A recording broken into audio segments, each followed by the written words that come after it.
बच्चों सभी को नमस्ते। आपका बहुत बहुत स्वागत है 10th क्लास में।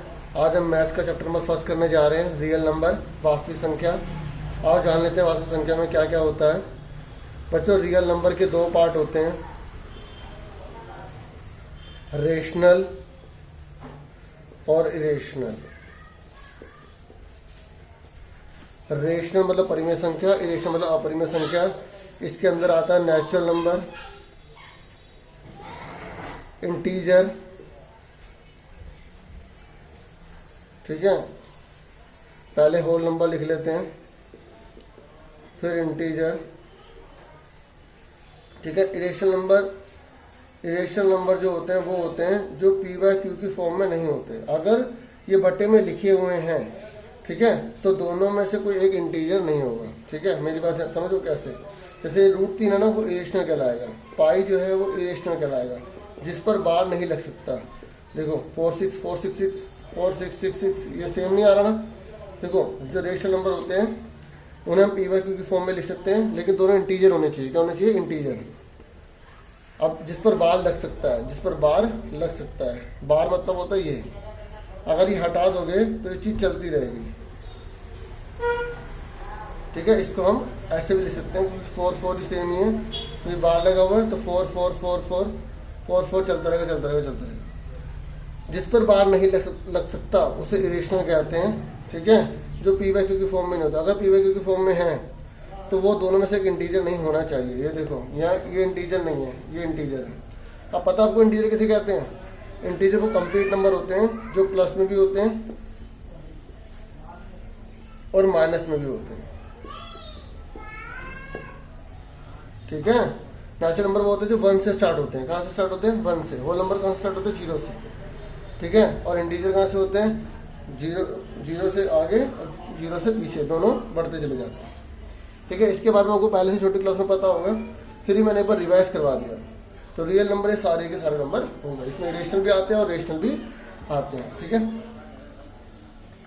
अब पहले क्वेश्चन में जो हमें पढ़ना है, उस क्वेश्चन के जो यूक्लिड डिवीजन एल्गोरिथम है उसके बारे में जान लेते हैं, ठीक है। मैं यूक्लिड डिवीजन एल्गोरिथम शॉर्ट में लिख रहा हूँ, EDA, ठीक है। इसमें क्या होता है आपको पता होना चाहिए। Dividend is equal to divisor into quotient plus remainder होता है फॉर्मूला। भाजक बराबर भाज्य गुणा भागफल प्लस शेषफल, ठीक है। इसको हम px से डिनोट कर लेते हैं, ठीक है। इसको हम gx से, इसको qx से, इसको rx, ठीक है। इसको हम a भी कहते हैं, इसको b, इसको q, इसको r। तो आपको कंफ्यूजन नहीं होनी चाहिए, ये सारे नाम आपको पता होने चाहिए, ठीक है। आपने डिवाइड की फॉर्म में छोटी क्लास में पढ़ा होगा। अंदर वाले को डिविडेंड कहते हैं, बाहर वाले को डिवाइजर कहते हैं, इसको क्वोशिएंट कहते हैं, और ये जो हमारा आंसर, ये जो रिमाइंडर बचता है शेषफल, इसे रिमाइंडर कहते हैं, ठीक है। हिंदी में यहाँ से देख के आप लिख लेना, ये आपको पता होना चाहिए, ठीक है। ये A हो गया, ये B हो गया, ये Q हो गया, ये R हो गया। अब एक सबसे बड़ी बात आपको पता होना चाहिए, ये जो R की वैल्यू होती है ना, ये जो रिमाइंडर होता है, इसकी वैल्यू 0 तो हो सकती है, ठीक है, लेकिन B से छोटा होगा, B से छोटा होगा, मतलब इससे छोटा होगा। कैसे? ये देखो, अगर यहाँ पे 17 लिखा है, यहाँ 2 लिखा है, तो 2 8 16 हो जाएगा। क्या बच रहा है? एक। इस 2 से छोटा आ रहा ना एक। अगर यहाँ सपोज करो 18 होता तो तुम क्या यहाँ पे 2 लिख देते?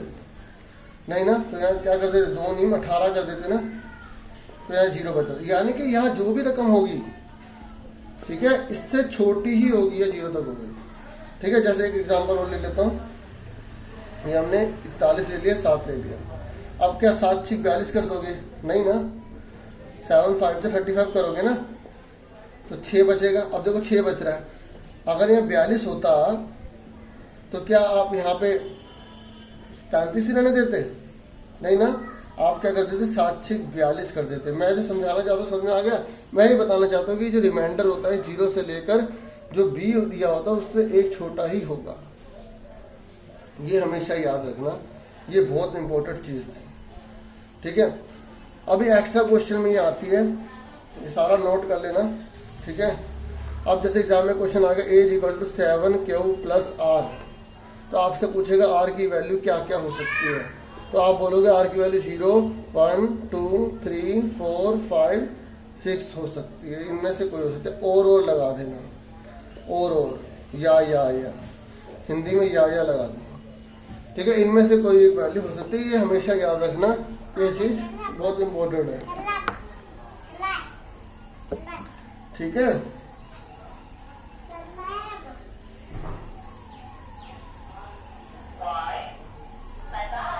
ठीक है, अब हम पढ़ने जा रहे हैं क्वेश्चन नंबर पहला पढ़ रहे हैं। क्वेश्चन नंबर पहले का पहला है 135 एंड 225। अब इसने बोला यूक्लिड डिवीजन एल्गोरिथम से इसका एचसीएफ निकालना है, ठीक है, इसका एचसीएफ निकालना है। तो आपको उसी चीज का दोनों में से जो बड़ा होगा उसे आप डिविडेंड मान लोगे,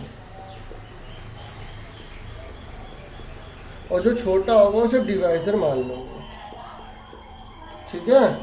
तो 225 यहाँ आ गया, 135 यहाँ आ गया, समझो। जो बड़ा होगा उसको डिविडेंड बोल देना, भाजक, और जो छोटा होगा उसे भाज्य बोल देना। अब 135 एकम 135 ये रफ में होता है, मेन यहाँ काम करना है हमें, ठीक है। ये दिखाना भी जरूरी है, 90 आ गया, फिर इसको अंदर लिख दिया। देखो तो ये हमने ऐसे जब तक रिमाइंडर नहीं करते रहेंगे फिर ये चीज़ अंदर आ जाएगी। फिर 90 एकम 90, 45 बचा, फिर 90 अंदर आ गया, 90, 45 दूनी 90, जब तक जीरो नहीं आता करते रहते हैं। तो यहाँ पे पहले फॉर्मूला लिखो, ठीक है, यूजिंग डिवीजन, ठीक है, यूजिंग यूक्लिड डिवीजन एल्गोरिथम, पूरा लिख देना। तो क्या फॉर्मूला होता है, dividend is equal to divisor into quotient plus remainder, ठीक है। हिंदी में मैंने पहले ही बता दिया था आपको, भाजक, भाज्य, भागफल प्लस शेषफल। तो फटाफट ये लिखते जाओ, पहले वाली डिवाइड ये रही, ठीक है, एग्जाम में सर्कल मत मार देना, पहले वाली डिवाइड ये रही। तो 225, 135, 1 प्लस में 90। अब दूसरे वाले पे आ जाओ, 135, 90, 1 प्लस 45, ये जो रिमाइंडर होता है प्लस में। अब ये तीसरे वाले पे आ जाओ, 90, 45 मल्टीप्लाई 2 प्लस 0। तो किसकी वजह से 0 आया, 45 के, तो 45 हमारा एचसीएफ आ गया, ठीक है। तो इस तरीके से मैंने आपको पहला पार्ट इसका करवा दिया, ठीक है। अब इसका दूसरा पार्ट देख लो, बाकी इसका तीसरा पार्ट आपको खुद करना है, ठीक है। उम्मीद करता हूँ समझ में आ गया होगा।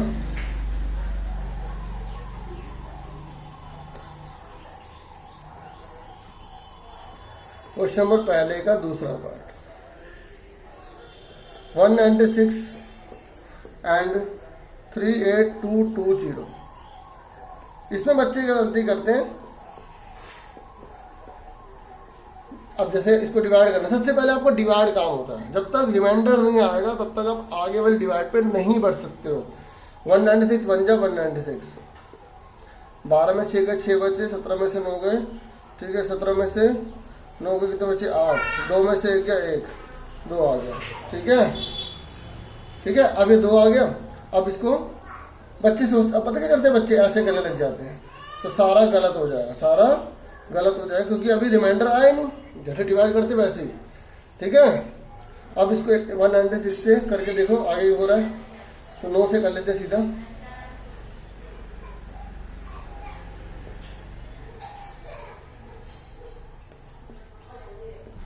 सत्रह से 64 डाला है, तो इससे छोटा ही है, तो कर लेते हैं। 12 में से आ गया 8, 15 से 9, तो 2 0 बचे। तो अभी भी ये सोल्व नहीं हुआ ना, अभी भी रिमाइंडर नहीं आया, अभी भी और हो रहा है, इससे बड़ा, इससे ये बड़ा ना, जब तक रिमाइंडर बड़ा होता है डिवाइड करते रहते हैं। तो अभी भी करेंगे तो फिर से जाएगा 5 से चला जाएगा, ये तो पहली बार में सोल्व हो गया। तो बच्चे इसलिए यहाँ कन्फ्यूज होते हैं, दोबारा करके करने लग जाते हैं। तो इसलिए पहला और दूसरा क्वेश्चन बिल्कुल थोड़े अलग हैं, तो अच्छे से करके देख लेना। तो वही चीज़ लिखोगे यूजिंग एल्गोरिथम, यूक्लिड एल्गोरिथम, ठीक है, यूक्लिड डिवीजन एल्गोरिथम, EDA। तो क्या फॉर्मूला होता है, division is equal to divisor into question plus remainder. तो ये पहले वाले में आ गया 38,220, 196, 195 प्लस 0। तो ऐसे अब कितना आ गया, इस जीरो की जगह पहली बार इसी केस से, तो ये हमारा आंसर है। ठीक है,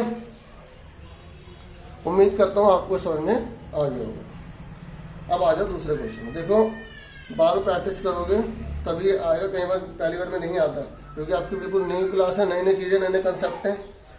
ठीक है, तो एक बार में कुछ नहीं आता। ठीक है, कई बार आ भी जाता है, बाकी जिनका फर्स्ट एड माइंड है उनकी तो बात ही अलग है। ठीक है, क्वेश्चन नंबर 2 पे आ जाओ। क्वेश्चन नंबर 2 में हमें बोला गया है कि हमें यहाँ पर एक प्रूव करना है। ठीक है, क्या प्रूव करना है, कह रहा है प्रूव करके दिखाओ कि अगर कोई भी इंटीजर इस फॉर्म में हो, मतलब किस फॉर्म में, 6q + 1 या 6q + 3 या 6q + 5 में हो, तो वो हमेशा ओड में होगा। सिंपल सी बात है, ओड में ही है। अब क्यों की जगह आप कुछ भी पुट करके देख लो, 1 पुट कर लिया, 1 पुट करा तो 6 1 7 आ रहा है।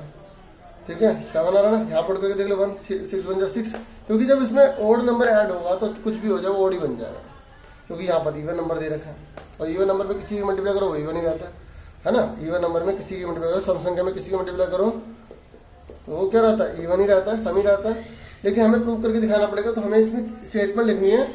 ठीक है, हम पहले लिखेंगे let a be any integer, हमने इसमें एक इंटीजर मान लिया, बी की वैल्यू कितनी दे रखी है, 6। मैंने आपको बताया था ना ये फॉर्मूला, A = BQ + R, बताया था नहीं बताया था। तो A एन इंटीजर है और B = क्या है, B = क्या है 6। ठीक है, B = क्या है 6। ठीक है, और फिर हम लिखेंगे 10 बाय यूक्लिड एल्गोरिथम।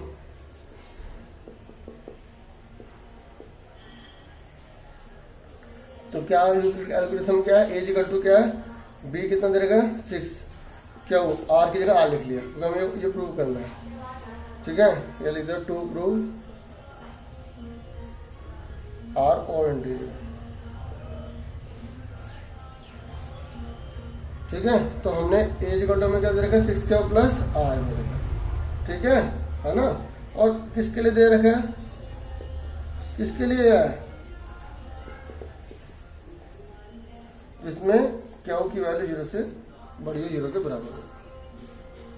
ठीक है, एंड R की वैल्यू क्या होगी, R की वैल्यू क्या क्या हो सकती है, अगर यहाँ 6 लिखा है, मैंने आपको पहले बताया था, अगर R की वैल्यू 6 दे रखी है, ठीक है, तो R की वैल्यू, ठीक है सॉरी, R की वैल्यू अगर यहाँ 6 दे रखा है तो R की वैल्यू क्या क्या होगी 0। बताया था ना कि यहाँ जो भी लिखा होता है उससे कम होता है, उससे एक कम होता है। अभी पीछे मैंने करवाया है, आप पीछे दोबारा से जाके देख लेना 1। ठीक है, रूल बताया था मैंने, R = 2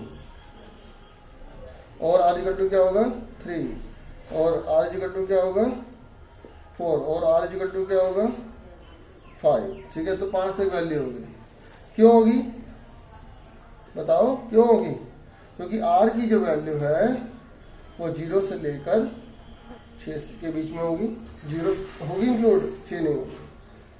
ठीक है, सर मैं आगे। अब एक बात बताओ, इवन नंबर कौन कौन से होंगे, इवन नंबर कौन से होंगे, जिसमें 0 लिखा हो, 2 लिखा हो, 4 लिखा हो, है ना। तो बाकी बचे क्या, ओड हो गए, है ना। तो A = क्या क्या आ गया, अब बताओ, अगर मैं पहले 0 पुट करूँगा तो A कितना आएगा 6q आएगा, है ना, 6q आएगा ना। और क्या आएगा, अगर मैं 1 पुट करूँगा तो क्या आएगा 6q + 1 आएगा, और अगर मैं 2 पुट करूँगा तो क्या आएगा 6 + 2, और अगर मैं 3 पुट करूँगा तो 3, 6q + 4, और 5 पुट करूँगा तो 5। तो आप लिखोगे सिंस A = 6q और a is equal to 6q plus 2, क्योंकि देखो इसमें कुछ भी पुट कर दो इवन आएंगे, और a is equal to 6q plus 4 are even integer. ठीक है, तो फिर लिखोगे हैंस, क्या लिखोगे हैंस, ये क्या होंगे ओड होंगे। ये लाइन दोबारा से लास्ट में लिख देना। ठीक है, इस तरीके से उम्मीद करता समझ में आ गया। दोबारा समझ लो एक बार। इसने बोला था कि ये वाली जो फॉर्म होगी वो ओड होगी, हमें पता है ओड है। आप एक क्या होगी, कुछ भी पुट करके देख लो। ठीक है, 0 भी पुट करके देख लो, जैसे कुछ भी पुट करके देख लो, ये मैंने भी लिखा भी है यहाँ पर।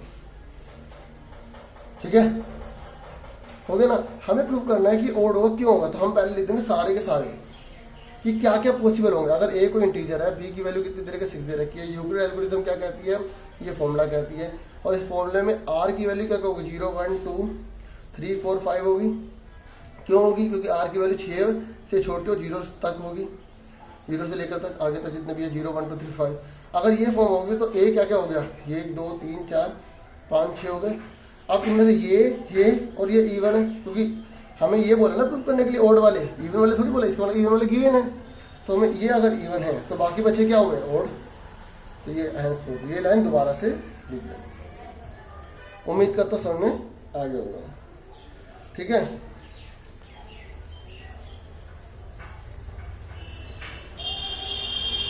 अब आ जाओ क्वेश्चन नंबर तीसरे में।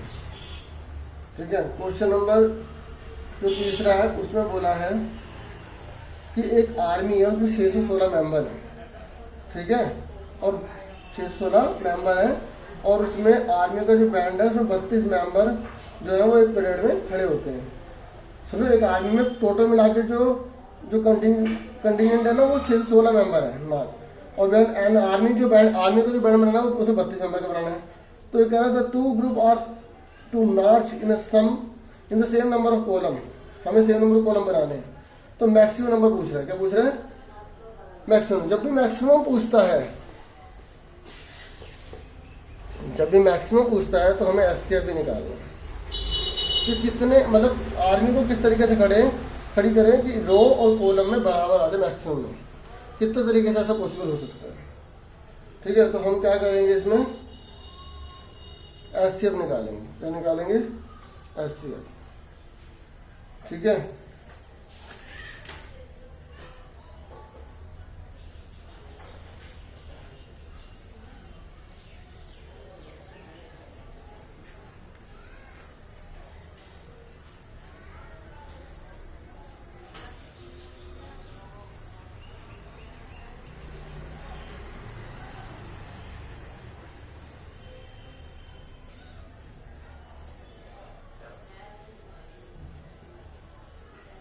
तो अब एचसीएफ निकालो 616 और 32 का।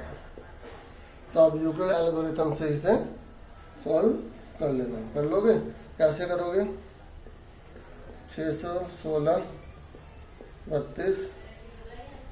ठीक है, तो 32 का कैसे करोगे, 32 एकम 32, 11 में से 2 गए बचे 9, 5 में 3 गए बचे 2, 296 बचे। ठीक है, तो 296 बचे, तो 296 किससे जाएगा, 9 से ले लेते हैं।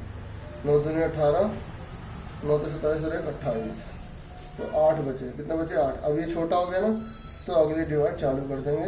ये आ गया 32, 8 चौक 32।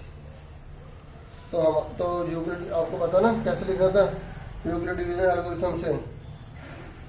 ठीक है, तो यूक्लिड डिवीजन एल्गोरिथम यूजिंग, तो क्या फॉर्मूला था, dividend is equal to divide into quotient plus remainder. तो डिविडेंड कितना दे रखा है, 616, ये कितना दे रखा है 32, ये दे रखा है 19, ये कितना दे रखा है 8। पहले वाली डिवाइड ये थी ना, अब दूसरे वाले डिवाइड पे आ जाओ। 32 8 गुणा में 4 प्लस 0, तो ऐसे कितना आ गया हमारा 8 है। ठीक है, तो 8 कॉलम बनेंगे मार्च में। कितने बनेंगे, 8 कॉलम। ठीक है, अब आ जाओ 4th question.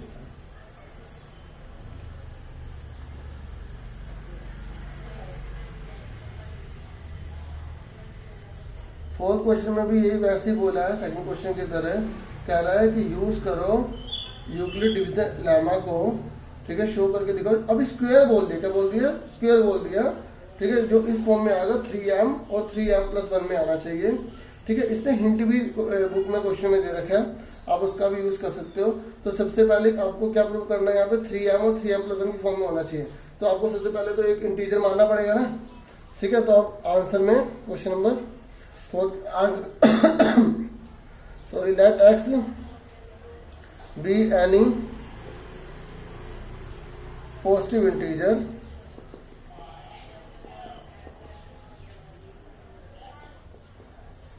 then it is of the form 3q, ठीक है, 3q+1 या 3q+2 की फॉर्म में होगा, ठीक है। हमें क्या करना है, स्क्वायर करना है, क्या करना है, स्क्वायर करना है। हमने ये नंबर ले लिया। अब आप देखो हमने यहाँ क्या लिया, 3 लिया, क्या लिया, 3 लिया, है ना। हम यहाँ पे a ले लेते हैं। अब a जो पॉजिटिव इंटीजर हमने लिया है और वो इस फॉर्म में हमने मान लिया है, ठीक है। तो b की वैल्यू कितनी हुई हमारी, 3, कितनी हुई, 3 हुई। और q की वैल्यू क्या होगी, हमने पहले बताया था 0 से हमेशा बड़ी होगी। तो कौन कौन सी फॉर्म बनेगी, a की जो फॉर्म बनेगी, हमने ये लिया तो 3q+r लेंगे ना, हाँ या ना, r लेंगे। और उसके बाद r की वैल्यू क्या क्या होगी, r की वैल्यू क्या होगी, 0, 1, 2 होगी, क्योंकि यहाँ 3 लिखा है तो r की वैल्यू 3 से छोटी होगी, 0, 1, 2। अब r की जो वैल्यू है वो 0, 1, 2 होगी, 3 होगी। क्यों होगी, क्यों होगी, क्योंकि r जो होता है वो 3 से छोटा होता है और 0 के बराबर या बड़ा होता है, ठीक है। तो इसका मतलब क्या आ गया, देयरफॉर ए क्या क्या आ गया, अभी हमने दूसरे क्वेश्चन में करा था, तो इसी की तरह वैसे तो 3 क्यों आ गया अगर 0 पुट करूंगा तो, और ए क्या आएगा, और ए क्या आएगा, 1 पुट करूंगा तो ये आएगा, और क्या आएगा, 3q+2 आएगा, ये आ गया, ये वाली चीज है ना। अब इसने बोला इसका स्क्वायर करो, क्या बोला है, इसका स्क्वायर करो। तो पहला हम करें, अकॉर्डिंग टू क्वेश्चन लिख देते हैं। अकॉर्डिंग टू क्वेश्चन ए का स्क्वायर बोला है इसने, पहले वाले का स्क्वायर बोला है, तो हमने इसके ऊपर स्क्वायर कर दिया। तो हमारा आंसर कितना आ गया, 9q का स्क्वायर आ गया। तो हमने क्या करा, हमें चाहिए क्या, हमें प्रूफ क्या करना है, हमें 3m और 3m+1 लाना है ना। तो हमने इसको ब्रेक कर दिया, 3 × 3q का स्क्वायर कर दिया। तो 3 इस पूरे को हमने m मान लिया मल्टीप्लाई में, तो ये पहली वाली फॉर्म आ गई हमारी, ठीक है। अब दूसरा वाला हमने ये लिया, ठीक है, a का स्क्वायर लिया, दूसरा एंड ये लिया 3q+1 का होल स्क्वायर। तो इसका स्क्वायर करो, a का स्क्वायर आपको फॉर्मूला आता होगा, a का स्क्वायर b का स्क्वायर +2ab, 3 2 6q, ठीक है। अब हमें इस वाली फॉर्म में चाहिए 3m+1, 1 हमें अलग चाहिए, इस वन को अलग लिख लेंगे, इसको पहले लिख लेंगे, 9q का स्क्वायर +6q+1। इस पूरे की वैल्यू में क्या कॉमन है, हमें चाहिए सिर्फ 3 कॉमन, तो 3 ले लेंगे, अंदर का बचा 3 × 9 + 3 × 6। इस पूरे को क्या मान लेंगे, m, क्या मान लेंगे, m। तो इस तरीके से हमारा ये आंसर आ गया, ठीक है। ये हमने प्रूव कर दिया। और सुनो, एग्जाम में क्वेश्चन यहाँ तो बोला था प्रूव करो, आएगा ही आएगा, लेकिन एग्जाम में जो कभी भी बोलता है कि प्रूव करोगे नहीं आएगा, तो पता है क्या होगा, आपको बिल्कुल ऐसे ही करना है। यहाँ जो 1 लिखा है ना, कुछ ऐसी अमाउंट होगी जो यहाँ पर आएगी नहीं सेम, तो 3m+2 हो गया और लाना क्या था 1, तो बोलोगे ऐसा पॉसिबल ही नहीं, ऐसा पॉसिबल ही नहीं है। ये एक्स्ट्रा क्वेश्चन की नॉलेज थोड़ी सी मैंने आपको दे दी, ठीक है। अब 5वां क्वेश्चन जो है वो आपको होमवर्क में है, आपको खुद करना है, ठीक है। वो भी ऐसे ही है, क्वेश्चन नंबर 5वां आपको होमवर्क में करना है। नहीं आएगा तो कमेंट बॉक्स में लिख के दे देना, मैं दोबारा से उसे बता दूंगा, ठीक है। अब आ जाओ एक्सरसाइज 1.2।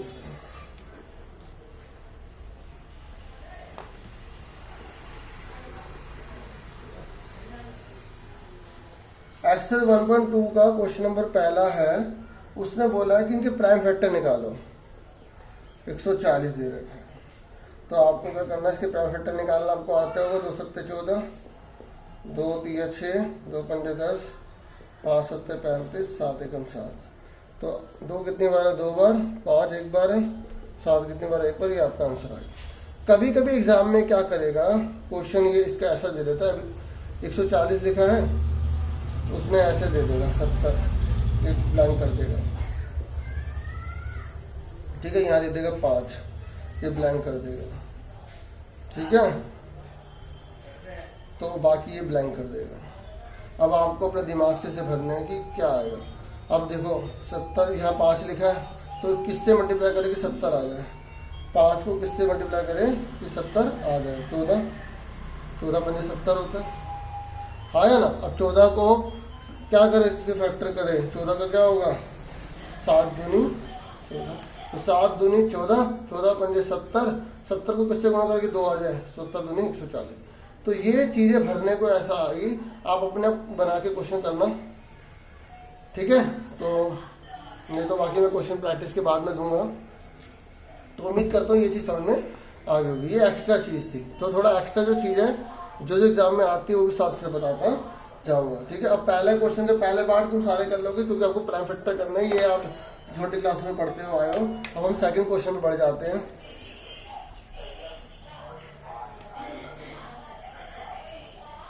जो पहले वाले एक्सरसाइज में जो थ्योरी वाले क्वेश्चन थे उन्हें बार बार करना पड़ेगा, रटना पड़ेगा, स्टेटमेंट आपको याद करनी पड़ेगी, ठीक है। समझ में आ गई तो बहुत अच्छी बात है, ठीक है, क्योंकि आप किसी भी चीज़ को छोड़ नहीं सकते अगर आपके नंबर, अगर आप पूरा नंबर लाना चाहते हो। तो अभी क्वेश्चन है सेकंड, इसने बोला है एलसीएम और एचसीएफ इसके निकालो और वेरीफाई करके दिखाओ, ठीक है। इसके नीचे स्टेटमेंट लिखी हुई है, क्वेश्चन आप देख सकते हो, उसे प्रूव करके भी दिखाना है हमें। तो 26 और 91 दे रखा। सबसे पहले हमने 26 लिखा या हमने 91 लिखा। अब इन दोनों के प्राइम फैक्टर कर दो। आपको प्राइम फैक्टर करने आते हैं ना, 13 दूनी 26, 2, तो आप 2 से पहले भी कर सकते हो, ठीक है। और अगर आपको सीधा पता है 13 7 91 होता है तो वो अच्छी बात है। सबसे पहले एचसीएफ निकालो। अब हम यूक्लिड डिवीजन एल्गोरिथम से नहीं निकालेंगे एचसीएफ, क्योंकि यहाँ बोला ही नहीं है। अब एचसीएफ निकालने के लिए क्या होता है, एचसीएफ छोटी क्लास में अपना पढ़ा होगा, दोनों में जो सेम होता है उसे एचसीएफ कहते हैं। ये 13 आ गया। अब एलसीएम निकालना है। एलसीएम कैसे निकालते हैं, इस तरीके से निकालना होता है। दोनों में जो सेम है पहले वो लिख दिया, बाकी जो जो सेम नहीं थे उन सबको लिख लिया, ठीक है। इस तरीके से ये तो मल्टीप्लाई पहले से था, इसकी मल्टीप्लाई करो 182 आ गया, ठीक है। 14 13 की गुणा करो 182 आ जाएगा, ठीक है। अब इसने बोला कि प्रूफ करके दिखाओ। प्रूफ करने के लिए क्या बोला था, क्वेश्चन में लिखा हुआ है LCM multiply HCF is equal to product of 2 number, product of 2 number. तो एलसीएम कितना दे रखा है हमें, 182। एचसीएफ हमें कितना दे रखा है, 13, और 2 नंबर क्या दे रखे हैं, 26 मल्टीप्लाई में 91। इन दोनों की मल्टीप्लाई करने पर अगर बराबर आ जाता है तो हमारा आंसर सही है, अदरवाइज हमारा आंसर गलत है। 13 दिन 26 का लगा 6, ठीक है, ऊपर 2 हासिल।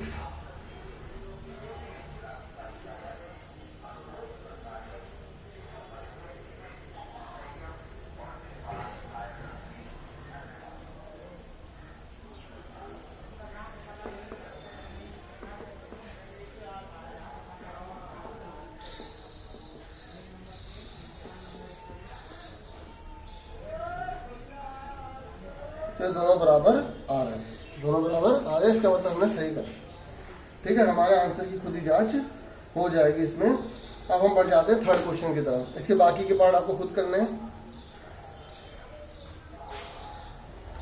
क्वेश्चन नंबर थर्ड का पहला पार्ट, इसने बोला इसमें एचसीएफ और एलसीएम निकालो, ठीक है। तो इसमें 3 डिजिट दे दी, 12 15 और 21। तो हमें वैसे ही करना है, 12 का प्राइम फैक्टर कर लो, अभाज्य गुणनखंड कर लो 12 के, 2 6 12, 2 3 6, 3 कम 3, ठीक है। अब ब्रैकेट भी कर सकते, 2 3 4 12, 15 का 3 5 15, 3 7 21। ऐसे कैसे निकालते हैं बच्चों, जो तीनों में सेम हो, तो 3 3 तीनों में सेम है तो 3 आ गए, ठीक है। और एलसीएम क्या आ गया, जो सेम था उसे एक बार लिख लिया, बाकी जितने भी बचे उन दोनों को उतार लिया, ठीक है। इन दोनों को सबके मल्टीप्लाई कर दो, ठीक है, तुम्हारा आंसर आ जाएगा। मल्टीप्लाई करो, कितना आ गया 420। ठीक है, इस तरीके से मैंने आपको तीसरा क्वेश्चन भी करवा दिया। ठीक है, अब इसके बाकी के पार्ट आपको खुद करने हैं। अब आ जाओ क्वेश्चन नंबर चौथे पे। ठीक है, चौथे क्वेश्चन में आपको HCF दे रखा है 306 और 657 का 9 और LCM आपको दे रखा है, आपको निकालना है। अभी हमने पढ़ा था ना HCF और नंबर वाला फॉर्मूला, क्या पढ़ा था अभी? LCM multiply HCF is equal to product of two number, Hindi में दोनों संख्याओं का गुणनफल, दोनों संख्याओं का गुणनफल। ठीक है, LCM इंटू में HCF। अब फटाफट बताओ LCM कितना है, पता नहीं।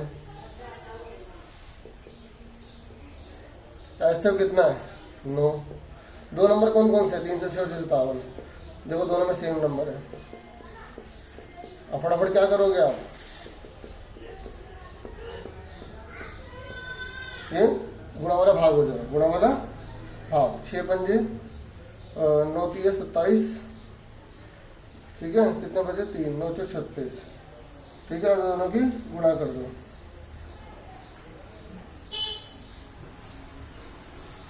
चौंतीस की 657 में मल्टीप्लाई कर लो, या आप मल्टीप्लाई खुद ही कर लेना। ठीक है, तो ये हमारा चौथा क्वेश्चन हो गया।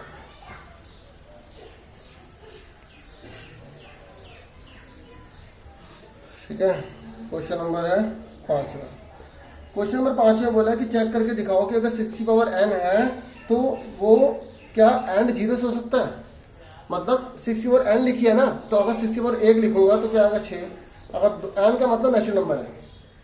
n नेचुरल नंबर किसे कहते हैं? नेचुरल नंबर किसे कहते हैं? जो 1 से स्टार्ट होते हैं, 1 2 3 4 5 6, है ना। तो कह रहा है कि क्या ये 0, इसकी एंड की डिजिट 0 आएगी? एंड की, अब बताओ इसकी एंड की डिजिट कितनी है? 0। इसकी एंड की डिजिट कितनी है? 8। तो ये नहीं है ना 0 वाला। तो कह रहा है क्या इसकी एंड की डिजिट 0 आएगी? कर लेते हैं। 6 और 2 लिखो, 36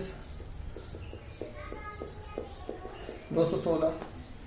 तो कहीं भी एंड की डिजिट 0 नहीं आ रही ना, तो हमें इसने बोला है कि बताओ ये आएगी नहीं आएगी। तो आप बोलोगे, इसको मैं ऐसे ही थोड़ा बता रहा हूँ थ्योरी में, आप इसको थ्योरी अपना बना के लिख देना। इसमें आप बोलोगे कि एंड की डिजिट 0 आने के लिए ये जो 6 है ना, इसके अंदर 2 या 5, 2 और 5, 2 और 5 दोनों होने चाहिए। ठीक है, दोनों के दोनों इसके फैक्टर होने चाहिए। लेकिन हम जब 6 के टुकड़े करते हैं तो उसमें 2 3 6 आ रहा है, इसके अंदर 5 नहीं है, इसके अंदर 5 नहीं है, इसलिए हम कहेंगे कि ये एंड 0 से नहीं होगा। ठीक है, चलो एक बार मैं इंग्लिश में लिख देता हूँ, हिंदी में तो हिंदी वाले बना लेंगे अपने आप। ठीक है, आप बोलोगे अगर कोई नंबर एंड 0 से होता है तो 10 से कटना चाहिए। एंड विद द डिजिट 0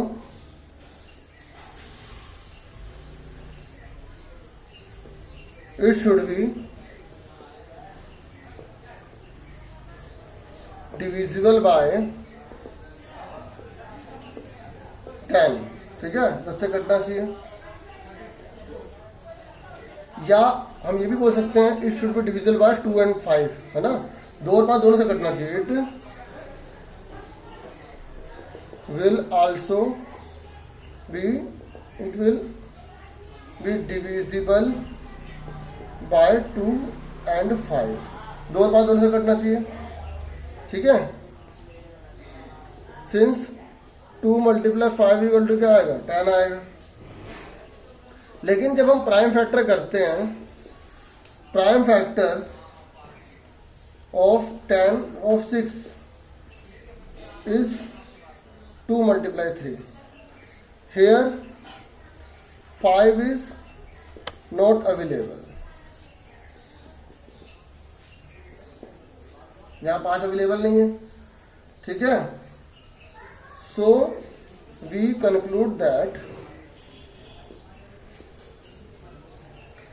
6 की पावर n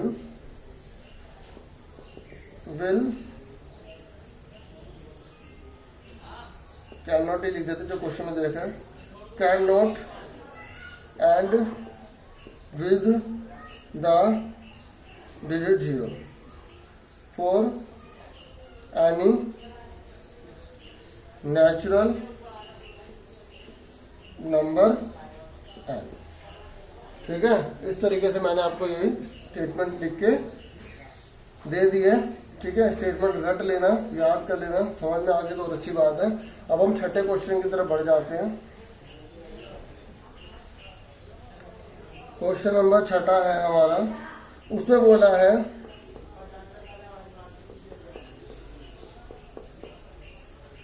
कि ये जो है कॉम्पोजिट नंबर है, क्यों? तो कॉम्पोजिट दोनों में क्या कॉमन आ रहा है? 13 आ रहा है। तो दोनों में 13 आ रहा है, तो हमने दोनों में 13 कॉमन ले लिया। ठीक है, 77 प्लस 1 78। कॉम्पोजिट नंबर क्यों है ये? आपको पता है कॉम्पोजिट नंबर किसे कहते हैं? कॉम्पोजिट नंबर को हिंदी में बोलते हैं भाज्य संख्या। भाज्य संख्या उसे बोलते हैं जिसके फैक्टर खुद और एक के अलावा भी हो। जैसे 4 किसके बड़े में आता है? 1 के में भी, 2 के और 4 के भी। 2 से ज़्यादा होगा ना, इसलिए हम कॉम्पोजिट नंबर बोलेंगे। तो यहाँ पर भी 1 13 है और 78 और 1 तो होगा था ये सब में, इसलिए ये क्या कहलाएगा? Hence it is composite number. Composite number, हाँ ये भाज्य संख्या है। ठीक है, उम्मीद करता हूँ ये समझ आ गया। इसके सेकंड पार्ट में भी आपको 5 कॉमन ले लेना और आपका सवाल हो जाएगा। ठीक है, अच्छा मैंने आपको बताया था कि जब मैक्सिमम होता है, जब अधिकतम होता है, तो हमें क्या निकालना पड़ता है? HCF। अगर हमें मिनिमम निकालने की कम से कम टाइम में हो जाए, वो मिनिमम निकालना है, ठीक है, न्यूनतम, तो हमें एलसीएम निकालना पड़ता है। क्या निकालना पड़ता है? एलसीएम। ठीक है, 7वें क्वेश्चन में देखो, उसने बोला है कि there is a circular path around a sports field, Sonia takes 18 minute to drive 1 round in the field. मतलब एक पार्क का चक्कर लगाने में सोनिया को 18 मिनट लगते हैं। ठीक है, और दूसरा रवि जो खाली 12 मिनट में पूरा चक्कर, उसी चक्कर को काट देता है 12 मिनट में। ठीक है, तो अब ये कह रहा है कि बताओ दोनों कम से कम कितने मिनट बाद दोबारा उसी पॉइंट पे मिल जाएंगे। ठीक है, देखो अगर बिना सवाल सोल्व किए आप करो तो आप खुद सोचो, मैं यहाँ इस पॉइंट पे खड़ा था A, ठीक है, मैं 18 मिनट बाद यहाँ पर आया, फिर दूसरा चक्कर लगाऊंगा, 18 मिनट हो जाएंगे, तो मैं 36 मिनट में इस पॉइंट पर पहुँच जाऊँगा। दूसरा जो रवि है, ठीक है, या कोई और पर्सन है, वो भी अगर उसी पॉइंट पे जा रहा है तो 12 मिनट में पहुँचता है, फिर 12 मिनट में और चक्कर काट लेगा, 12 मिनट में और चक्कर काट लेगा, तो 36 मिनट में, यानी कि उसके 3 चक्कर और मेरे 2 चक्कर।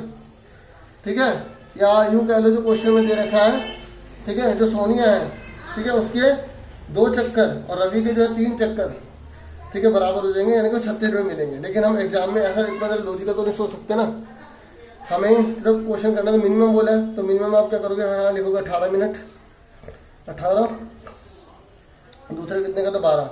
तो इसके आप पहले पाई फैक्टर करो, 3 3 9 दूनी 18, ठीक है, 12 का करो 3 दूनी 6 दूनी 12। ठीक है, तो आपका एलसीएम निकालो। एलसीएम कैसे निकालते हैं? पहले जो कॉमन होता है वो लिख लेते हैं, उसके बाद जो बचे होते हैं वो लिख लेते हैं। तो 3 दूनी 6, 3 दूनी 6, 36 आ गया। देखो 36 आ रहा ना, तो 36 आंसर में लिख दोगे, 36 मिनट में दोनों उस पॉइंट पे वापस मिल जाएंगे। उम्मीद करता हूँ आपको ये समझ में आ गया होगा। इस तरीके से मैंने आपको 1.2 भी पूरी करवा दी। ठीक है, अच्छे से इसकी प्रैक्टिस कर लेना। अब मैं 1.3 का क्वेश्चन करवा रहा हूँ, एक्सरसाइज 1.3। ठीक है, उसका पहला क्वेश्चन करवा रहा हूँ। ठीक है, जो एग्जाम के लिए बहुत ज़्यादा इंपॉर्टेंट, एग्जाम में बहुत बार आता है। ठीक है, रूट 5 उसने बोला प्रूव करके दिखाओ कि रूट 5 इरेशनल नंबर है। ठीक है, टू प्रूव क्या करना है? To prove root 5 is irrational number. ये टोटली इंग्लिश में करवाऊंगा, उसके बाद एक क्वेश्चन और करवा दूंगा जो हिंदी में हो जाएगा।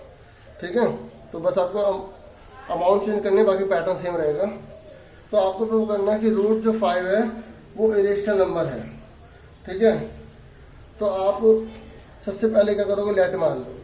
क्या मान लोगे, लेट मान लोगे कि जो रूट 5 है इज रेशनल नंबर। अगर हमने इसको रेशनल नंबर मान लिया तो आपको पता है अगर रेशनल नंबर कोई होता है तो उसे हम बटे में लिख सकते हैं, पी बाई क्यू की फॉर्म में लिख सकते हैं। ठीक है, पी बाई क्यू में, और पी और क्यू क्या होना चाहिए, को प्राइम होने चाहिए। पता बच्चों को प्राइम किसे कहते हैं? को प्राइम का मतलब होता है कि दोनों में कोई भी मतलब ऐसी रकम नहीं रह जाएगी जो कटने वाली हो। जैसे मतलब जो जिस पहाड़े में ये आता होगा उस पहाड़े में ये नहीं आना चाहिए।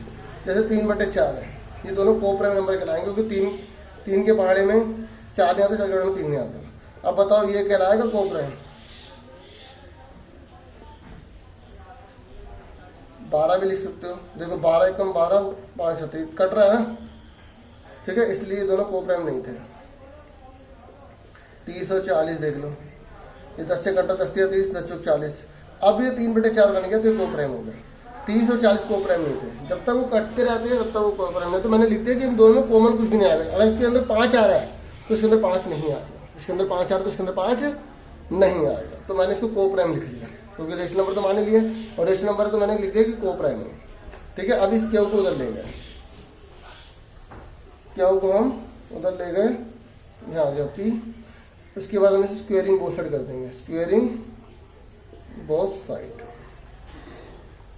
रूट 5 क्यू की पावर 2 पी की पावर।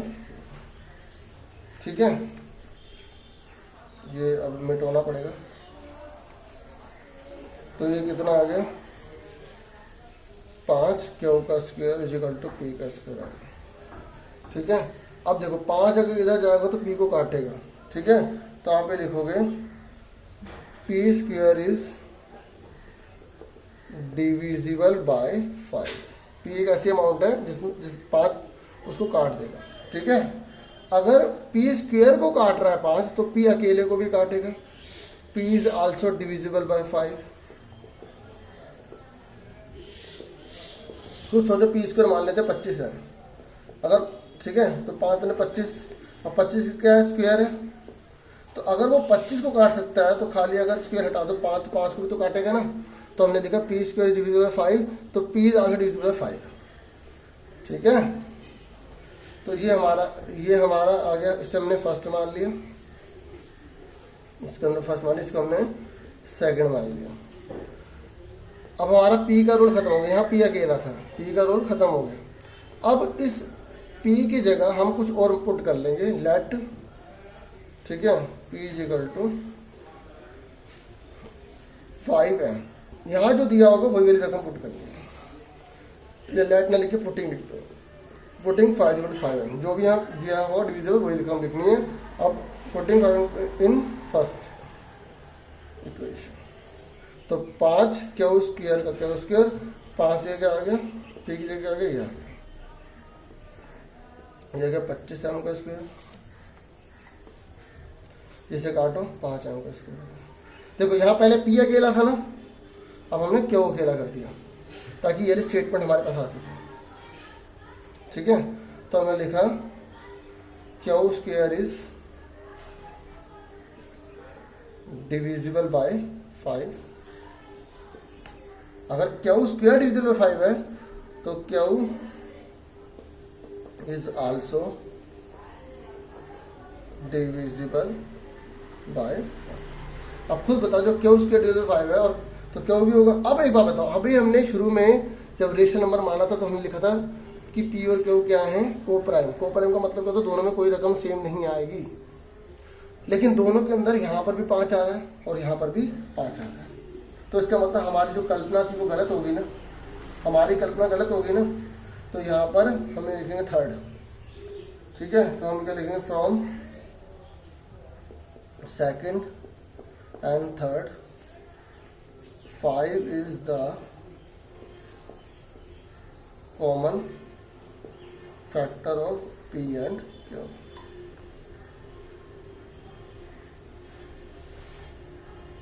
ठीक है, और फिर लिखेंगे this is contradiction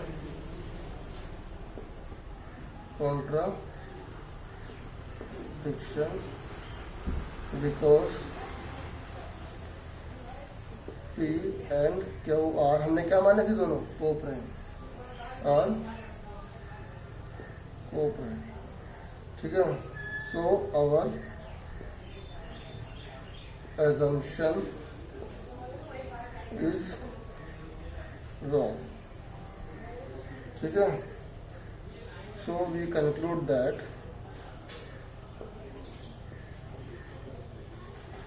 root 5 is irrational।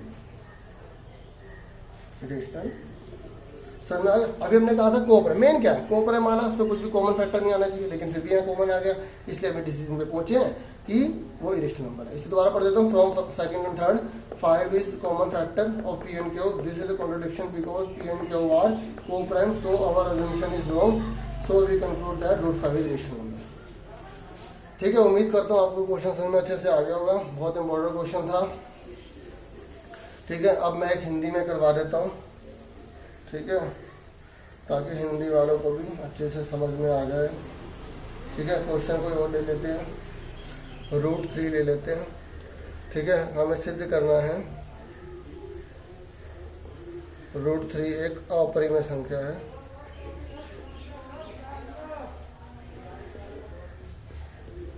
हमने माना रूट 3 एक परिमेय संख्या है। ठीक है, हमें अपरिमेय सिद्ध करना है, हमने एक परिमेय संख्या मान लिया। अगर रूट 3 एक परिमेय संख्या है तो उसे हम P/Q की फॉर्म में लिख सकते हैं। P और Q क्या कहलाएंगे, सहभाज्य कहलाएंगे, सहभाज्य। ठीक है, पता है सहभाज्य का मतलब क्या होता है, सहभाज्य का मतलब होता है यहाँ जो भी रकम होगी उनमें कुछ भी कॉमन नहीं होगा। जैसे यहाँ 25 लिखा है, ठीक है, यहाँ 40 लिखा है, तो ये दोनों में 5 कॉमन आ रहा है, 5 में 25, 5 8 40, दोनों 5 से कट रहे थे ना, तो 25 और 40 को हम सहभाज्य नहीं कहेंगे, लेकिन 5/8 को सहभाज्य कहेंगे, क्योंकि दोनों जिस पहाड़ी में आते हैं दोनों सेम नहीं है, दोनों कट नहीं रहे, पर दोनों में सेम नहीं आना चाहिए। और हमें इस क्वेश्चन में ये ला के दिखा देना है कि अपरिमेय में दोनों सेम आ जाएगा, और दोनों सेम आ गए तो वो अपरिमेय है। सबसे पहले समझ में आ गया, इस Q को उधर ले जाएंगे, पूरा पैटर्न रट लेना, 2-3 बार करना, अच्छे से आ जाएगा। रूट 3 के बराबर P, क्योंकि नई क्लास है 10th क्लास, और नई चीज़ें एकदम समझ में नहीं आती हैं। ठीक है, मेहनत करनी पड़ती है। स्क्वेयरिंग बोथ साइड हिंदी में करवाना था, दोनों और वर्ग लेने पर, तो दोनों और वर्ग लेंगे तो क्या, वर्ग इसलिए ले लें ताकि स्क्वायर रूट हटा दें, ये आ गया, तभी हमें, ठीक है, ये आ गया। अब हम लिखेंगे 3 P² को विभाजित करता है। ठीक है, 3 P² को विभाजित करता है। अब वही, ठीक है, अब जब P² को काट सकता है तो अकेले P को भी काटेगा, तो 3 P को भी विभाजित करेगा।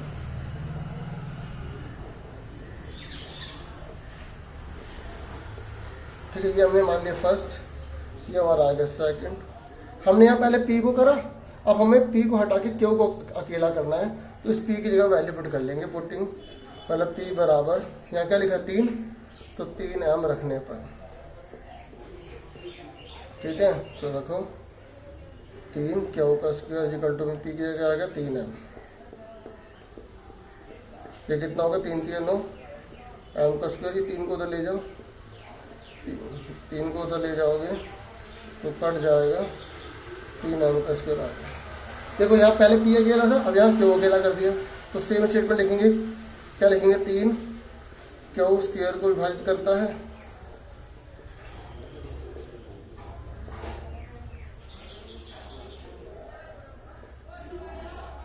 ठीक है। राइटिंग समझ में नहीं आया तो सुन रहे हो ना, तो लिख लेना नोट, 3 Q को भी विभाजित, देखो स्क्वायर को कर रहा है तो Q को भी करेगा, Q को भी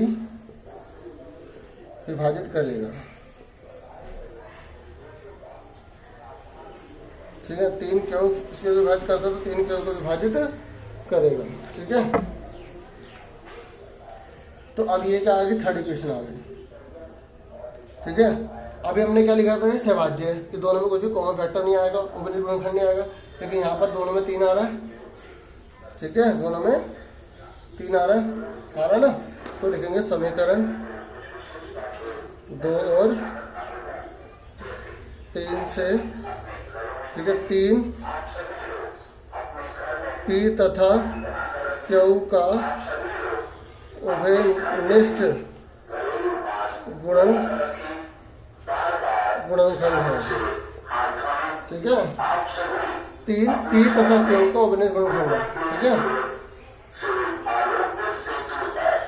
ये हमारी, चलो बोल रहे हैं कुछ सुन लेते हैं। ये हमारी, मैं तब तक लिख लेता हूँ, ये हमारी कल्पना के विपरीत है कि P तथा Q एक सहभाज्य है। यहाँ एक विरोधाभास उत्पन्न होता है, यहाँ विरोधाभास उत्पन्न होता है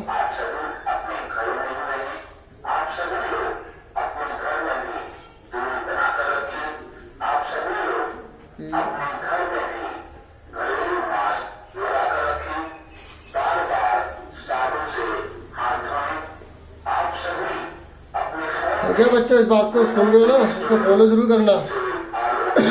रूट की परिमेय संख्या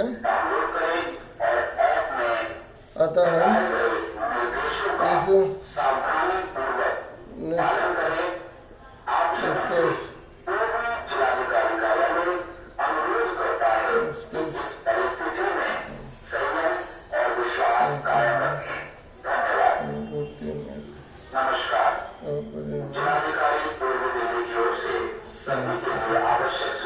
ठीक है बच्चों, मैंने ये लिख दिया, इनको पढ़ के बता देता हूँ कि समीकरण 2 और 3 से 3 तथा P Q का उभयनिष्ठ गुणनखंड है। ये हमारी कल्पना के विपरीत है। ठीक है, कि P तथा Q सहभाज्य है। यहाँ एक विरोधाभास उत्पन्न होता है कि √3 एक परिमेय संख्या है, अतः हम इस निष्कर्ष पर पहुँचे हैं कि √3 एक अपरिमेय संख्या है। ठीक है, तो आज में इतना ही काफ़ी है, बाहर बहुत शोर हो रहा है। ठीक है, थैंक यू फॉर वॉचिंग। उम्मीद करता हूँ आज पहली क्लास आपको समझ में आई होगी। अगर कोई प्रॉब्लम होगी तो दोबारा से पूछ लेना। अभी इसको कंटिन्यू अगली क्लास में करेंगे। आपका बहुत बहुत शुक्रिया, thank you for watching. Like share subscribe करना बिल्कुल मत भूलिएगा। ठीक है, ASC स्टार्टर में आपका बहुत बहुत स्वागत है। ठीक है, thank you once again, thank you for watching.